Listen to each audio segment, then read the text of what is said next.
tuning in online. I'm David, one of the editors here at Tortoise, and tonight we're going to try and make sense of the right to protest. And I think the reason to have that conversation is that, you know, it might feel like there's never been an easier time to mobilize and be an activist, and people clearly feel perhaps more empowered than ever to stand up for causes they believe in. But certainly at the moment, there's an awful lot of activity from the UK government about really silencing protest, and you can probably look at a thread which goes from Parliament to the courts to the media and to the streets to see that in evidence. And you know, many ministers, including the Prime Minister, have talked about the need to act in support of the hard-working majority, as they would put it.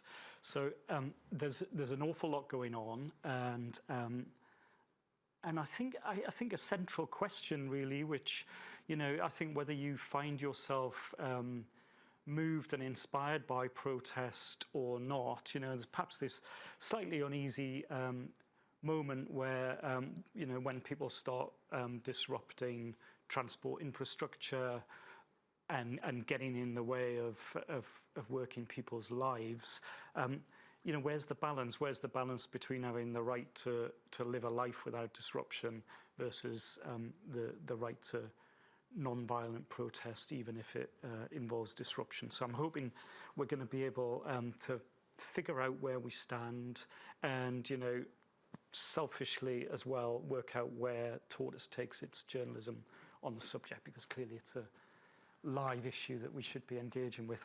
So we've got some great guests with us in the room tonight, and also joining us online. We've got Emmanuelle Andrews, who's come to us from Liberty tonight, manager of policy and campaigns. Welcome to you. Lovely to see you. And Sophie Corcoran, who is I'm going to describe you as a conservative activist and a commentator. You may describe yourself however you wish, but I know you were blowing up on Twitter yesterday when you were on telly. Yep, as always. As always. Well, very welcome to have you, Sophie. And by Zoom, I'm hoping, the magic of Zoom, from New York. Please say hello to the Reverend Gregory Seal Livingston. How you doing, Gregory, Reverend Livingston? The great David Taylor, I am doing excellent, sir. Better now that I'm talking with all of you across the pond. That's great. Well, I mean, you have. I don't know whether that's real or imagined, your background, but we all want one. That's the Guggenheim Museum. Fabulous. That's magnificent. Yes. Well, again, we'll get to it, but I should say that Reverend Livingston is a very active civil rights activist, and we first met in the west side of Chicago, where he was leading protests against gun violence and the city's response to it. And I think he has a lot to say about not only the efficacy but the ethics of disruptive direct action.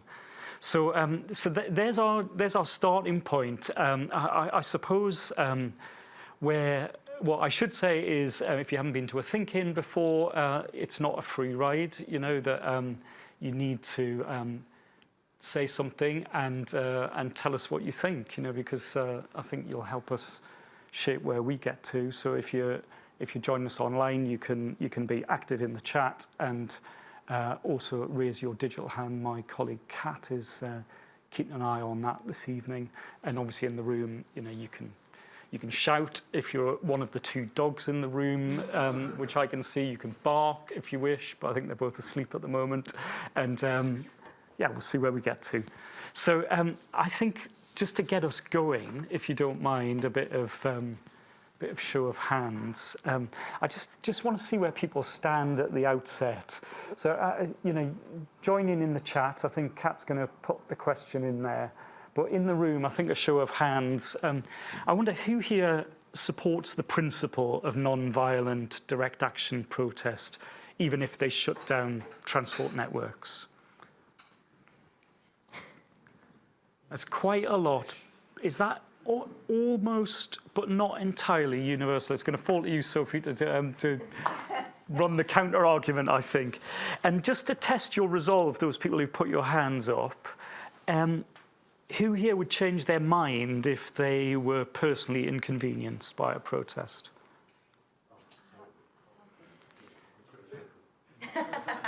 Yeah, so I think that's heart on your sleeve activism, but only when it doesn't affect your commute. All right, but let's. So I think we'll see where we go. It's the nature of protest that it's all very dynamic and energized. But it seems obvious we should have some structure to start at least. And I wonder if I could come to you, Emmanuelle, just to kick us off and just set out for us what the government's doing.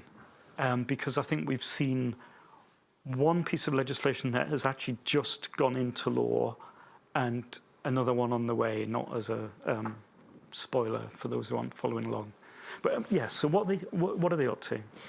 Yeah, firstly, thank you so much for having me and everyone being here and online. I think maybe before I answer that question, just to start by really talking about the value of protests. Protest is not a gift from the state, it's a human right, and we all should be able to express dissent and stand up for what we believe in. And the importance of protest is that by standing up for each other, we protect each other, we safeguard our rights, and we campaign and support the idea of a fairer, more just society. And that's exactly what the government is trying to take away from us. Just last month, the policing bill became the Police Crime Sentencing in Courts Act, and that gave police extensive powers to choose when and for how long protests can take place. It created a buffer zone around Parliament. Introduced new measures that criminalise protesters on an unprecedented scale. And before the ink has even dried on that bill, we saw the Queen's speech introduce a new public order bill that escalates the attack on protest in a way that we were somewhat prepared for. The measures are regurgitated measures that the government was unsuccessful in putting into the bill the policing bill when it first was in Parliament, but they've reintroduced them, despite the immense campaigning that's taken place on the streets, in Parliament, and elsewhere. They've introduced new measures that are an egregious attack on the right to protest. They will introduce, I'm sure we'll go into it, the kind of measures that they introduce, but new serious disruption prevention orders, which are essentially protest ASBOs. They'll be able to stop named protesters from going out to protest. Any one of you could essentially be on a list that says you cannot go to a protest anymore, and that's even if you don't even have to have committed an offence to be one of those named individuals. New stop and search powers, protest-specific stop and search powers, which means the police can stop and search you when you're on your way to a protest, if you're at a protest, even if you're just in the vicinity of a protest, and that's with or without suspicion. And we know that those have disproportionate impact on marginalised communities already, as well as lock-on offences. So locking on or being equipped to lock on could land you in jail. So that means if you have a bike lock in the vicinity of a protest, the police could accuse you of being equipped to lock on. So these, really expansive measures that go against the right to protest, which is a right that is protected by the Human Rights Act and something that states actually have they should be protecting. They're supposed to facilitate protest. It's overall a good thing for society, and especially for people that don't have other avenues of making their voices heard. Protest is a key way of standing up to power and standing up for what they believe in, and it's one of numerous attacks that this government is waging that protects and shields itself from power and from ordinary people holding it to account. Other measures I'm sure we'll get into as well, such as the new voter ID, voter ID measures that will lock people out of the ballot box. There are numerous ways that the government is shielding itself and meaning that we can't, participate in democratic life, which is, it will have an incredibly chilling effect. It will disempower large groups of the population, but it will also have a particularly egregious impact on marginalised communities. And just to sort of take it piece by piece, the policing bill which has now become law as the Act, as you say, that will also allow police to look to judge whether something's too noisy. They can shut something down in that respect.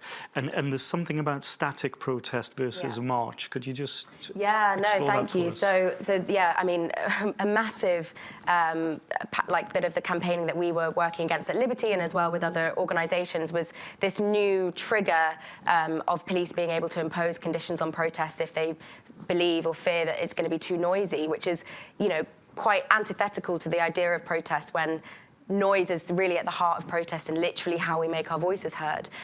So that was a really expansive new power. But the distinction between static demonstrations and marches is something that in the existing legislation in the Public Order Act of 1986 there was a clear distinction between the powers that the police had to police them, because there's an acknowledgement that static protests, because they're kind of more contained, do not need as many powers to police them in comparison to moving marches. But the policing bill puts them on an equal pedestal.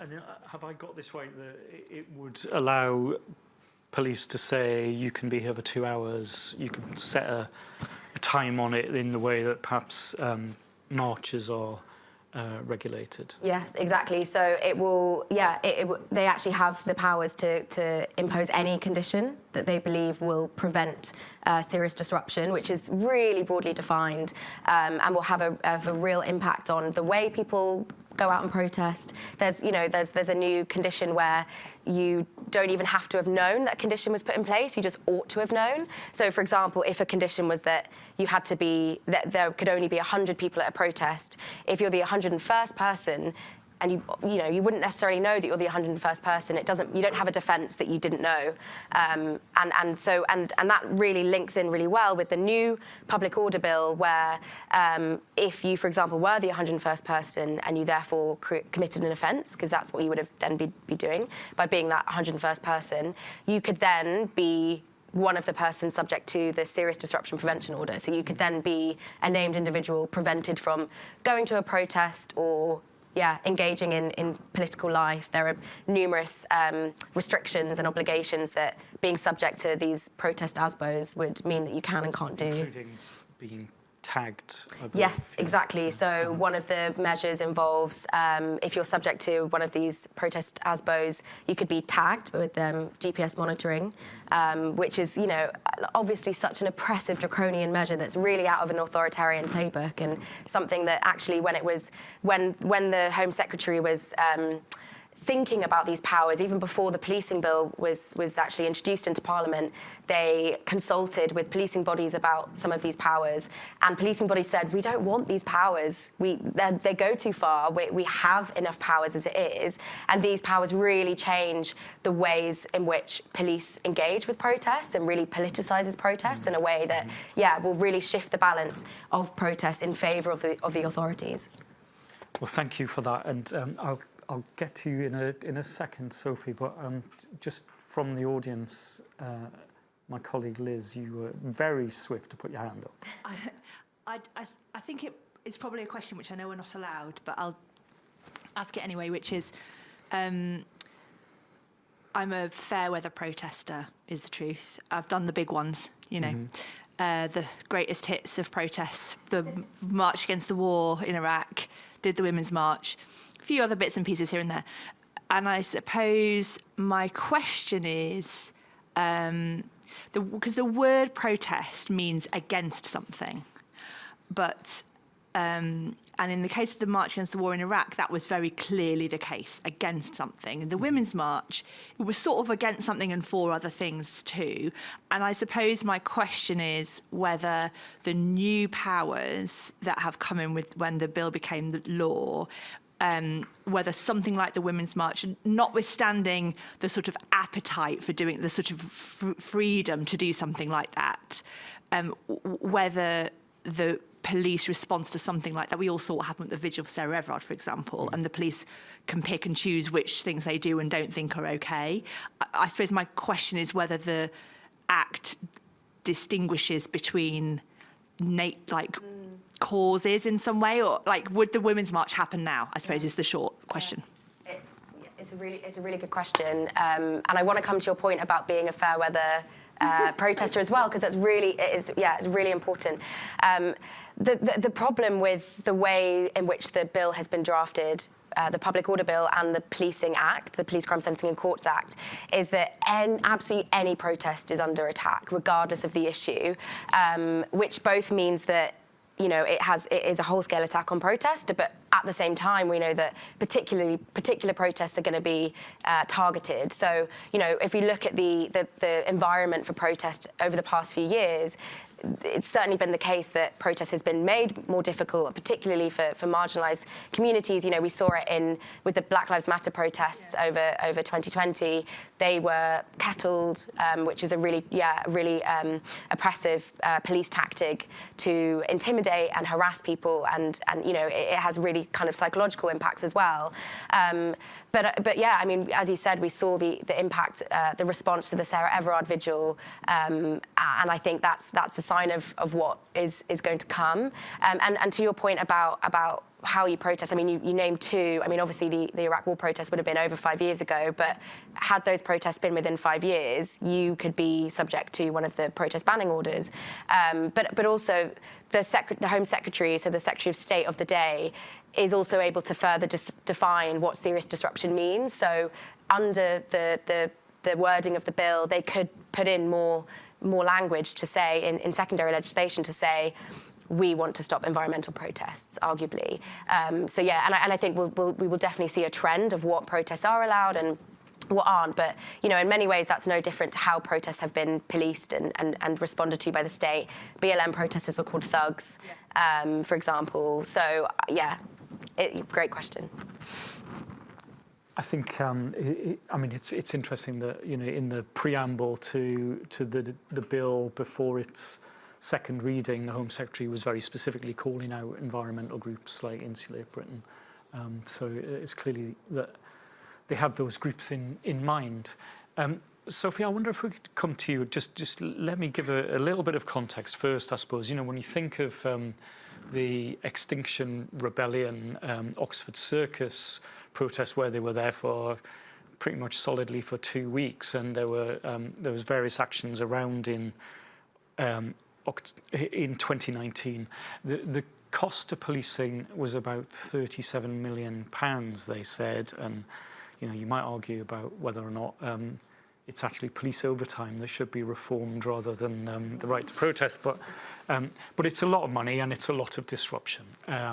And then with more recently with Insulate Britain and gluing themselves to the M25, the figures we've seen there are the police said they spent 600 grand on deploying vehicles, 6,500 officers were involved, £300,000 on overtime, total cost of £4 million. So that is the context. It clearly has an economic price. Just give me your sort of your gut feeling on what you felt about that protest. Well, the Insulate Britain one, and I think they're called Just Stop Oil, is the new branch. And both of them are actually branches of the wider group Extinction Rebellion. And they are, definitely the group that have instigated a lot of these issues from the government, because they are causing so many problems. I live in a place called Thurrock in Essex. And in Thurrock, we have the most ports and the most oil terminals in this country. That means we are constantly the place where they go and protest. Every time I want to go out, they're sticking themselves to the road. They're gluing themselves to oil tankers. My favourite one is that they're Just Stop Oil and they lock themselves to a cement tanker. So clearly, they're not very smart either. But they take up an enormous amount of Essex Police's time. Essex Police aren't the best police force in the world, and we certainly need those people because we don't actually have a lot of police officers in Essex anyway. And now they're wasting their time appeasing to a bunch of morons who have decided that because they don't have a job, they're going to stick themselves to a road on a Tuesday morning. And the thing I find about them that is so funny, especially Just Stop Oil, is that they're campaigning against the use of fossil fuels. Well, none of them live in Thurrock. None of them are from Thurrock. So unless you're telling me they flew here by broomstick or they canoed down the River Thames, they've used oil. So what they've done is they've used oil to get here and reap havoc in my community and stop working class people going to work, stop people taking their kids to school, stop people going about their daily lives when they themselves haven't got their own homes in order. You've seen it again with Insulate Britain. They were sticking themselves to the road for insulation when the head of Insulate Britain didn't have their own home insulated. Or Extinction Rebellion, they love to talk about cars.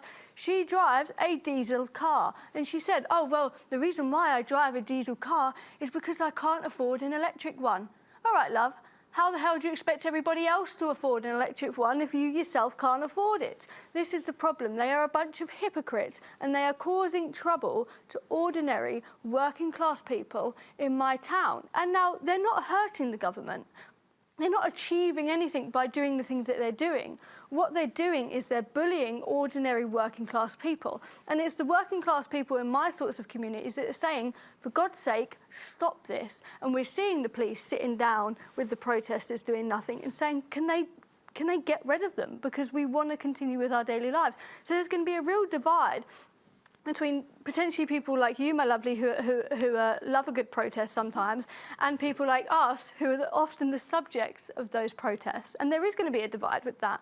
And a lot of ordinary working class people are saying, you know what, we've had enough, and the government have listened. And that is what matters.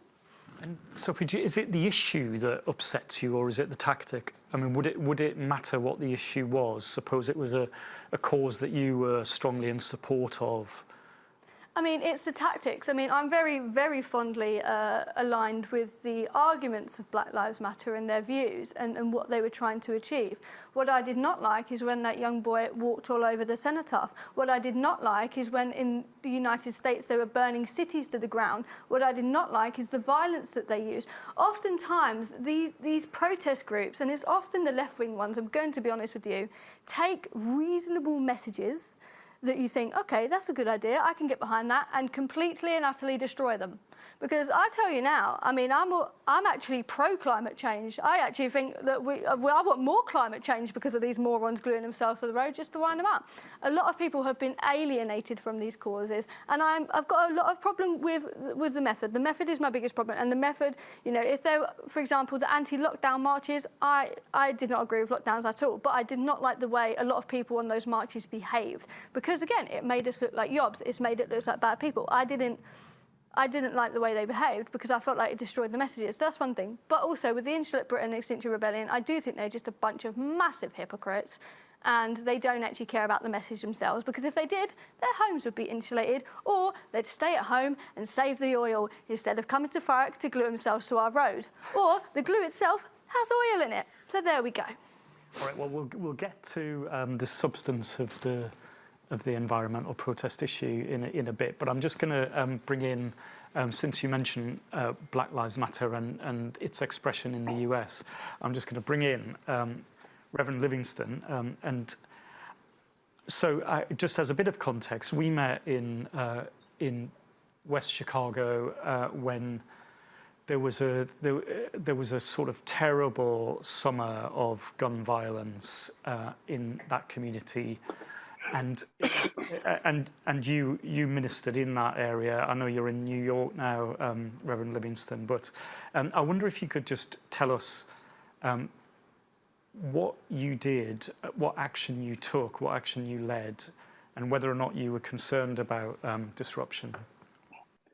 Sure, you know, just that bloody summer of 2018, and so much in response to the police murder of Laquan McDonald, who was shot 14 times in the back while he was face down on the street. And when I met David, you know, there were some things that we were doing. You know, just to give you some more context, one of my pastor friends, in 2018, he did 104 funerals, 104 funerals. And he said to me, I can't take it anymore, Livingston. I said, you shouldn't. But in terms of, David, let me before that, let me give just a little framework here. Now, for me, you know, the human being, without any kind of socio-political label, has the right to protest. And I define protest as the right to disagree. And so in terms of having the right to disagree or agree with something, I don't require any kind of sanction, to do that. That's just part of who I am, unless it's been beaten out of me, as it were. And, by way of illustration, I'm a city guy, right? But my parents are from the American South. And my grandfather, he and his buddy were sitting on the porch, and granddad had an old hound dog, and they're sitting there drinking iced tea or whatever. And the old hound dog was on the porch just crying, just whining. And my grandpa's friend says to him, "Why is that dog whining and crying like that?" He says, "Because he's lying on a nail." And my granddad's friend says, "Why doesn't he move?" He said, "Because it doesn't hurt bad enough yet." And so biology teaches us that mutation requires irritation. If something is going to change, there has to be some irritation, even friction. And so what we come to understand, in order for the African on the American shores, we didn't enter into a democracy, we entered into a slaveocracy. And to come out of a slaveocracy, we had to understand that we had to irritate some people to do that, because it was not going to be voluntarily done. So we were in a situation where we had these killings.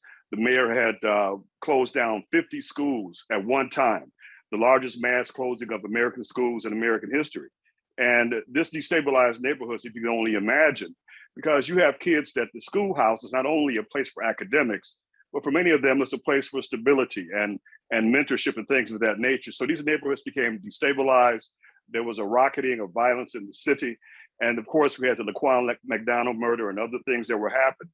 So one of the things that we did that summer, and I chose a date, I think it was, might have been August 2nd, but it was the same date that Martin Luther King Jr. in 1966 had did a march through Marquette Park in Chicago, where he was hit in the head with a brick and almost killed.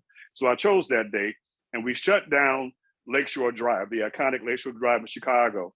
But the day that we did it on was the day that this big music festival called Lollapalooza started, and a couple of groups, they broke their contracts and marched with us. It was also rush hour in Chicago at the time, I think around 4:30 or 5 o'clock p.m., and the Chicago Cubs were playing the game, because we marched on Lakeshore Drive all the way down to Wrigley Field. Another thing that we did that summer was on Labor Day of 2018, was to shut down O'Hare Field.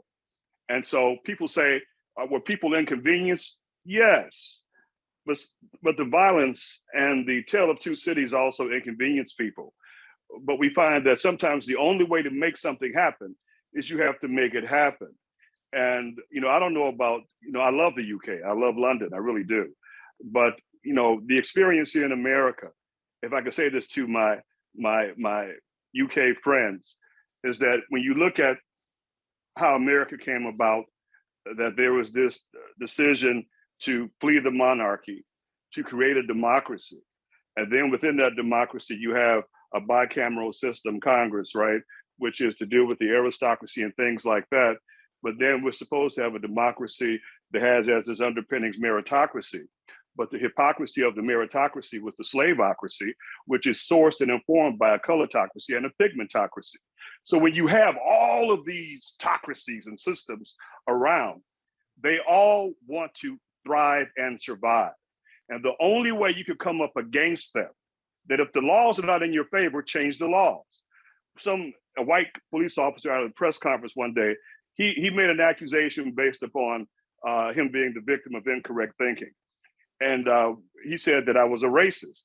Now, that he could say bigot, but racist, that's a real term in terms of institutional, and it's a methodology of white supremacy.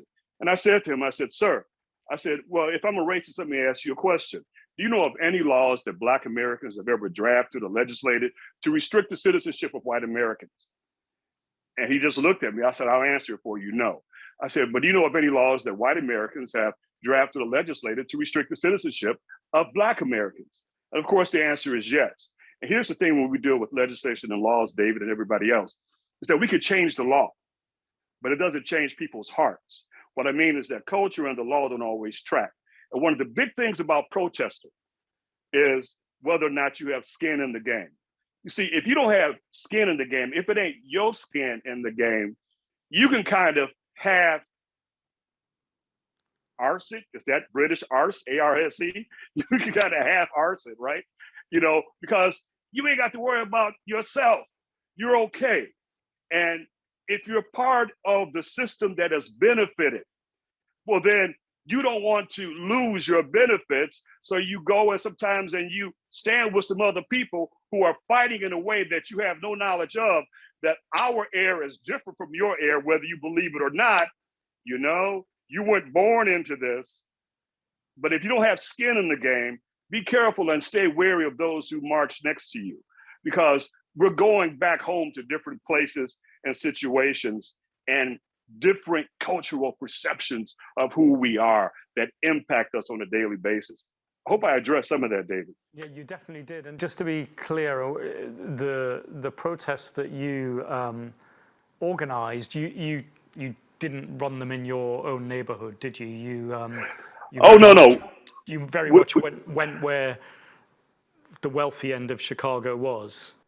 Can I say this, David? You know, it was important to do that because what happens in marginalized, disadvantaged, and challenged areas where some people have no idea how people are really living and they say it's their fault, when they don't realize your benefit is their fault. We're not taking away individual achievement, but we understood that the cries and the pains that are ignored in the marginalized neighborhoods, that those cries and pains are not ignored in the more affluent neighborhoods. So we wanted to be heard, right? And so in order to be heard, we have to go where the powers that be that we elect in a democracy listen. So that's where we went, to those neighborhoods where cries and pains and complaints are heard. And trust me, we were heard, because after I got arrested for the O'Hare Field piece on Labor Day 2018, I mean, 415 flights were shut down at O'Hare Field. It was a very inconvenient situation. I knew it was going to be. And when you do things that are that inconvenient, people will dislike you, that they will hate you, they will misunderstand you, they will betray you, they will disappoint you. But what you have to say is, am I willing to suffer for the greater good? That's just one way to look at it. Because the next day, the mayor of Chicago said, I'm not running for office anymore, I'm done. Because we showed him that we would not stand for this, because as human beings, I believe that God has made all of us great, even if we haven't realized it yet, whether it be by ignorance or oppression. So there you go. So that was a protest that shut down O'Hare, the international airport in Chicago. That would be the equivalent of shutting down Heathrow, I suppose, for a day. And you could imagine that you'd be extremely unpopular and probably might have an impact too. But it's that question of where you draw the line. I noticed in the chat, I haven't been able to pay a ton of attention, but I noticed Chloe was in the chat early on talking about, you know, where is the red line? And I wonder, Chloe, if you're with us, whether you fancy articulating that view to the room. Hi. How are you doing? Yeah, I'm not too bad. I'm just actually going back in the chat and reminding myself what I said. What the hell you said an hour ago. Yeah, that was it. I think my first response to the question, which began talking about, you know, the right to live without disruption versus anything else, was, do we have the right to live without disruption? Because society is not a fixed system. It's something which is in constant churning and flux, and we're debating and we're coming up against each other, and then we're agreeing with each other. And, you know, today's disruptor, today's unacceptable disruptor, could be tomorrow's cultural hero. So while there might be some lines that socially we want to draw, that as a society we want to draw, which might be something around the level of harm being done, my gut feeling is that level of harm should lean more towards sort of threat to life harm, rather than I can't get to the petrol station for a few days harm. Not making light of the disruption that goes on. I live fairly near kind of central London, so I've spent hours going round bridges and waiting on buses and stuff like that. And it is personally, it can sort of start to feel quite irritating. And then you have to remind yourself that hundreds of people are on the street protesting about something they feel very deeply about. And if I'm lucky, it's very often something I really agree with. I was going to say, Chloe, I mean, does it change your view if it's, you know, a climate change protest or an anti-vax protest or a pro-Brexit or an anti-Brexit protest? Does it affect your level of irritation? I would honestly, hand on heart, say it does affect my level of irritation, but I work hard to try not to let it affect my view of whether they should be there or not. Does that make sense? Yeah, that's. I imagine there's quite a few people listening in and watching who probably share that view that you're all for it until it's something you don't really agree with, perhaps. I can see in the room my colleague Giles Whittell, who always has good things to say, has some good things to say. I used to live in the late 80s in Barron's Court. Stop laughing. I was also alive in the late 80s. All right, okay. And to get to work, I had to cross the Great West Road, which then, as now, I think had well, maybe only 4 lanes, but it felt like 6. And I used to dream of protesters coming along and maybe sort of putting great big iron bars in the road and chaining themselves to it. And I thought I'd love to do it too, because I was so upset about the fact that winters were getting shorter then already. And so I bow to no one in my enthusiasm for the principle of ultra disruptive protest in the right cause. But so it's Sophie, isn't it? Yeah. I do think that it's worth considering that the allegation of hypocrisy. I mean, and it's no secret that XR have had trouble following up on their first act in Oxford Circus, which met with a lot of good feeling. We used to go out there and chat with them, and the police were actually pretty chilled with them as well. And it went on for 2 weeks, and it changed the vibe there, largely for the better, certainly in terms of the global hearing that the protests got. But in their second act, I think they did make some tactical errors. And I think if it's true, and no disrespect, I think it's worth checking if it's true that these people, the leaders, came along without having insulated their own houses, then there is a bit of getting their house in order to be done. It was on Good Morning Britain. There was a Good Morning Britain, I think Dawn Neeson was on it, I remember, and it was confirmed that, I believe his name is Liam Norton, I'm not going to be sure, it was him that did not have his house insulated. I'm just going to, I'll come back to you in 1 second, Emmanuelle, but Ellen, I know Ellen covers accelerating net zero issues for us, and I just would like to know from you, if I could, just what the ask is of Insulate Britain and what the government's doing about it, and is their ask a reasonable one? Would it have an impact? Yeah, I mean, I did first just want to come back on the hypocrisy point, because I totally disagree. Right. I think that it's very possible to acknowledge a fact about the system that we all live in and we're all part of and wish to change that. And I don't think acknowledging the fact that we all use fossil fuels in our everyday lives because it's embedded in everything that we do, and saying, I want something different, that's not hypocrisy. That's just wanting and believing in change. So I would disagree on that point. And to come to Insulate Britain, I mean, I think the question of hypocrisy there is interesting. So their demands are for the government to support, fully fund insulation of social housing, and to take responsibility for, is the language that they use, and fund a programme of mass retrofitting of houses across the country. So the aim, what they're asking the government to do is to put in place measures that will help people on the lowest incomes because they'll have lower energy costs. And by having this massive, calling for like a wide-scale retrofitting and installation campaign, you would be bringing down the cost, so you'd be making it accessible.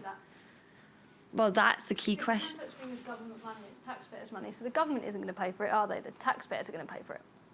But you would be saving people money through their energy bills in the long run.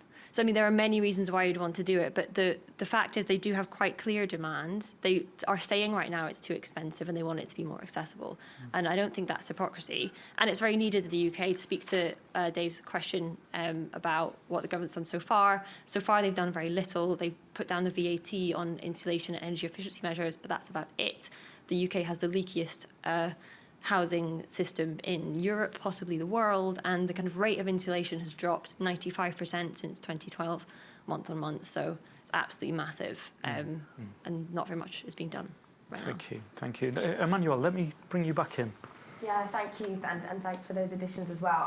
I wanted to first say that I really empathise with the impact that protests have on communities, but I think that the anger and frustration is quite misplaced. I think that, you know, as you just identified, it's the government that we need to be vocalising our anger about, with the lack of inaction on many of these issues. And I think there's a real, you know, false dichotomy created between ordinary working class people versus protesters. I think that's a false dichotomy that the government really play on.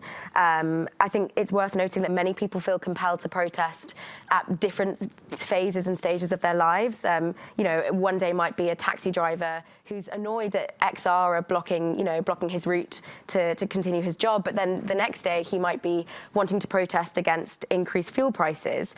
So I don't think it's as clear cut as saying that protesters are one camp of people or come from one part of society. That's certainly not the case when you actually look at the amount of people protesting about a diverse range of issues. And I just think we need to be really careful of doing the work for people in power for them for free, by making these claims about this dichotomy. That's exactly playing to what the government wants us. It wants us to fight with each other, so that it doesn't have to take any action on the issues these structural issues that many protesters are trying to draw attention to, especially with climate justice. And I think inconvenience is a really small price to pay for the ecological breakdown. I'm not a climate justice campaigner, but I can see that the things that they're asking for, such as insulating homes, in the context of the awful poverty that many homes are going to be pushed into with the recent news and recent changes. A small inconvenience to draw attention to that impact on working class people is so important. And also the fact that social, civil, economic, political rights that have been won across history have used diverse tactics, such as locking on. The suffragettes used lock-on tactics. They would now be, they'd be thrown in jail. I mean, they already were thrown in jail, but even more so. To kiss-ins that LGBT plus people held when they were protesting for LGBT human rights. Those are things that now, that could be a serious annoyance to someone. I think it's really shocking that those are the battles that we're going to have to have. And I think the perpetrators and the real people we need to be angry at, and I think is the whole point of protest, which is to mobilise people around a cause and make people passionate about something that has such structural impact on people's everyday lives now and for the future, for their loved ones, for their communities. Yeah, it's just such a shame that it becomes this battle between those in power versus working class ordinary people. Well, I have a question with that. And my question is, if someone from Extinction Rebellion, Insulate Britain, those people vandalise a building or vandalise the streets, people will say it's activism. What if a teenager wearing tracksuits did that? You would call them a yob, right? You're right. And they would rightly get in trouble for it. So why can some posh middle-class activist that doesn't have a job, that can go and smash up HSBC on a Tuesday morning, be viewed in one light for doing the exact same thing that a teenager wearing tracksuits would do as well? And they are rightly a criminal. Why are these people not viewed as the same? There is no difference between that. There is a distinction between non-violent disruptive protests and the thing you just described. That is criminal damage, and it's into a different realm, isn't it? A lot of these non-violent disruptive protests end up going that way, though. And they're policed. I mean, that's exactly the point. The police already have the powers to police that, and they do. So we're saying the only real way of protesting we should really be having is, the best people I can use are. Have you heard of the Gurkhas? Yeah. Okay, so the Gurkhas had a protest back in, I think it was 2021, but it might have been the end of 2020. World moves fast these days, Jesus. And they, in my eyes, are the best definition of what a protest should be. They were outside, they were out in Westminster, really politely protesting. They weren't intimidating the public, they weren't getting in the way, they were handing out cards, they were beautiful, wonderful people, and they got what they wanted.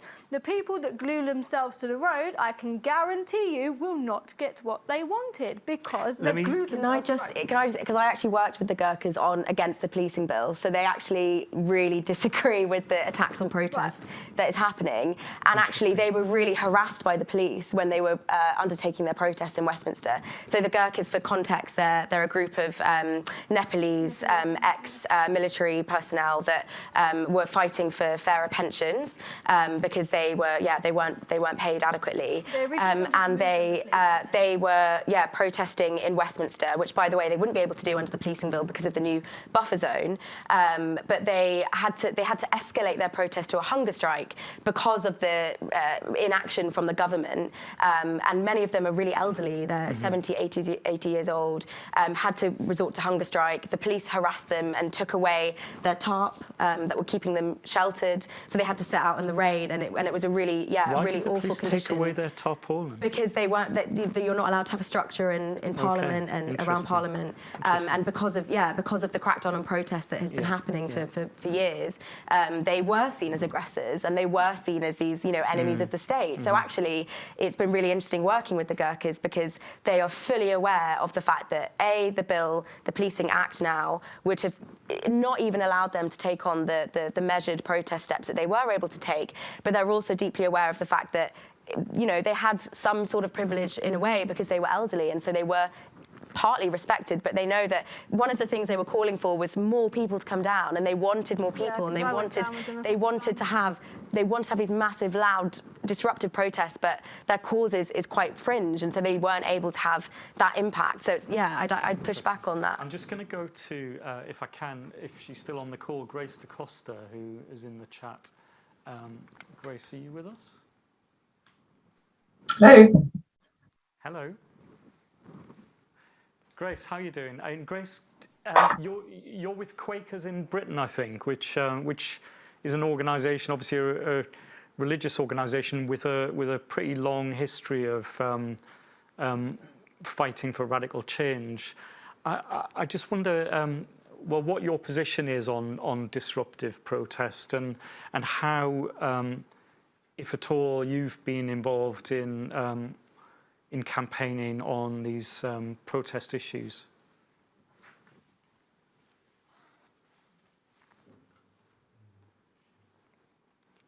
How are we doing? Sorry, I couldn't unmute myself for a second there. The Quakers have a long history of being involved in non-violent protests, and Quakers are often feel like they're led by God or their conscience to protest. So we've been campaigning against the Police Crime Sentencing and Courts Act and are very much against the new bill because we believe that it stops people of faith and no faith from acting on their conscience and from, criminalise people who are trying to draw attention to issues that are going to affect the whole of humanity and giving up their time and, putting themselves at risk of going to prison for the good of, for what they see as the good of everyone. And what's your stance on disruption, though, as a tactic? So we don't have like a discerned position on the tactics of Insulating Britain and XR. A lot of Quakers are involved in the Extinction Rebellion and do feel led by their conscience to take part in non-violent direct action, but we don't have like an organisational position on it. Right. Well, thank you for that contribution anyway. And I'm going to just put one of my Tortoise colleagues on the spot, and Jeevan, I can see you there in the room. What do you think we should do on this issue? Thanks, Dave. Well, actually, I just wanted to add a perspective from outside Britain, and that is to say that before I moved to the UK, I lived in Singapore which is a society in which protest is almost entirely criminalised. It's very, very difficult to protest. And when this happened, when it was criminalised in the 60s, there was a really lively culture of demonstrations. And the arguments that were made by the Singapore government then are really similar to the ones we're hearing now in the UK, where they said these people aren't legitimate protesters, they're criminals, they're defacing bus shelters, they should be treated like criminals, we should cane them and put them in prison. And I think there are two things that are really interesting about what happened in Singapore in the decades that followed. One of them is that it's really hard just to contain protest. You've also got to kind of contain the rest of society. So they also gagged the media, there was propaganda in schools, there was a huge effort made to sort of pacify the public, which was, you know, not entirely successful, but it's quite hard to kind of just deal with one thing in isolation. And the other thing, which I think was a sort of slightly unintended consequence, was that it was a bit... The politicians who grew up when there was a lively culture of protest in Singapore were kind of like, went through this Darwinian protest where they kind of fought back against the protesters, and they were quite tough, and they were street fighters as well as being intellectuals. And the politicians who grew up when protest was muted were basically milksops. So they kind of neutered themselves by kind of getting rid of the opposition and by taking the opposition off the streets. I mean, I think Britain's culture is kind of one that's really hard to control. But, you know, there is a risk that you end up in the same place, basically, if you try and control protests in that way. And if you were commissioning something tomorrow, what do you think? Because clearly this bill it's just started its journey through Parliament. If we had the classic Tortoise approach to taking an age to make up our mind, what would you do? I think I'm quite interested in how the criminal justice system is going to react to this. Because, I mean, I think going back to my point about how you've got to control the rest of society, I wonder whether juries will convict. I wonder what judges will think. And I wonder how, you know, I think that one of the speakers talked about the police not wanting these powers. So I wonder, you know, what kind of support there is within the criminal justice system to actually enforce these laws. That's really interesting to delve into. Sophie?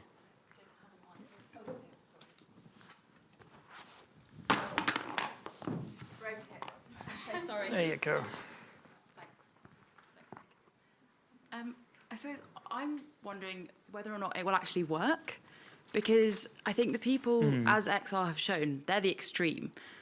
And so if they're going to protest whether it's illegal or not. And I think what you end up doing is just isolating or alienating the people like me who might otherwise have gone to a protest with XR or with a sort of non-violent version of XR, who now think, well, you know, if I'm going to be tagged and, you know, it's got to be something I really believe in, and I'm already a bit more of a pacifist, I suppose, and as I was sharing with a colleague earlier, I'm a bit more of the sort of craftivism side of things rather than sort of violent protests. Hang on, so that means you would embroider something really meaningful? Sewn banners all the way. Okay. Yeah, no, it's nice. I would recommend anyone have a look. But yeah, I think it's just one of those things that I think is actually counterintuitive. They're going to end up by, you know, we do have a culture of protesting in Britain.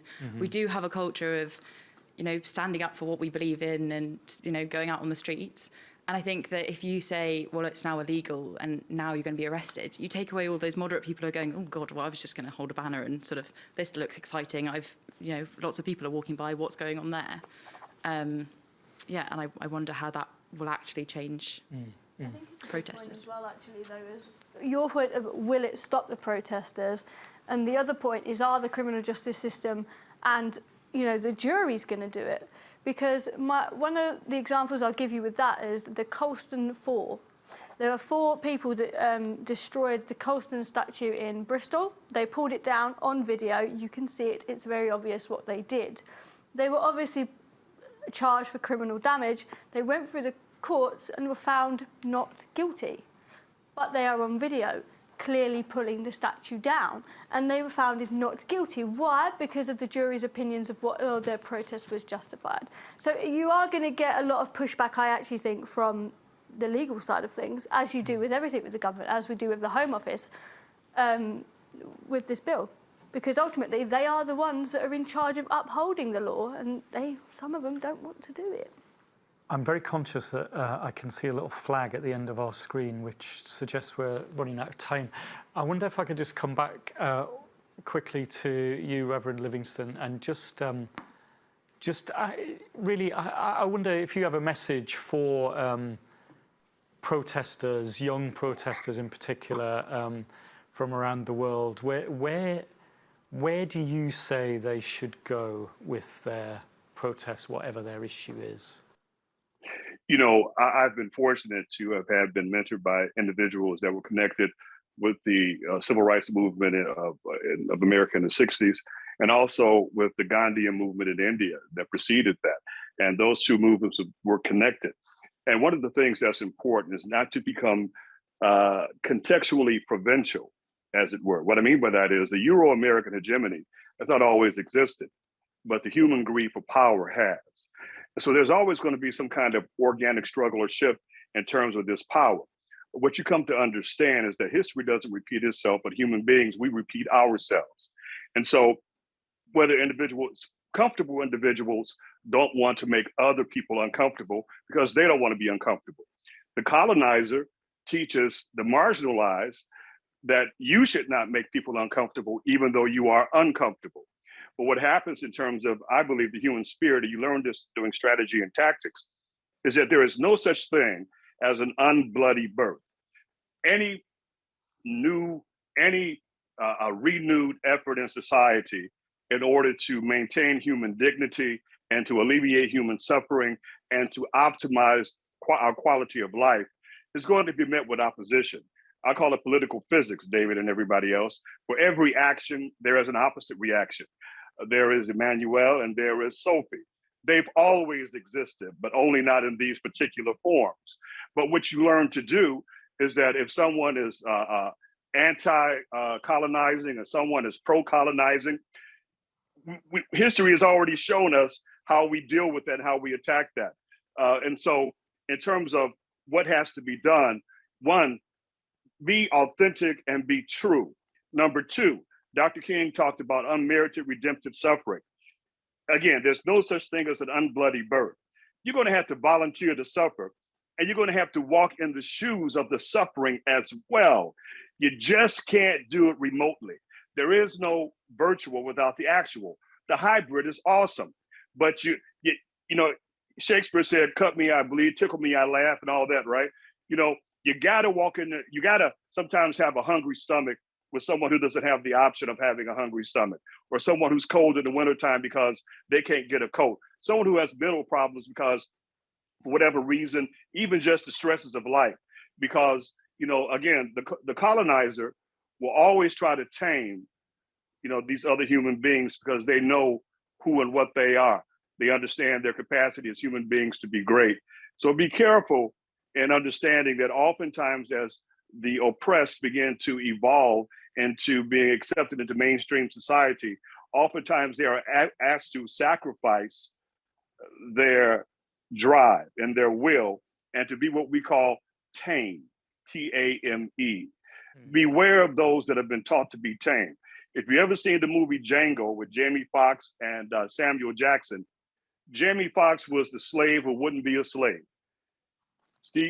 Samuel Jackson's character was what we call in America the Uncle Tom. He was tame. He appeased his master. He would not cause any trouble. But check this out to all my colonizer friends out there. If it were left to the Uncle Toms, you know, I wouldn't be wearing this African Graves Matter t-shirt we're protesting on in New York City tomorrow right now. So my word to, again, be true to yourself, be authentic, be willing to suffer, and walk in the shoes of those that you're fighting for. Literally walk in their shoes. Feel what they feel. Go through what they go through. Before you write about it, live it.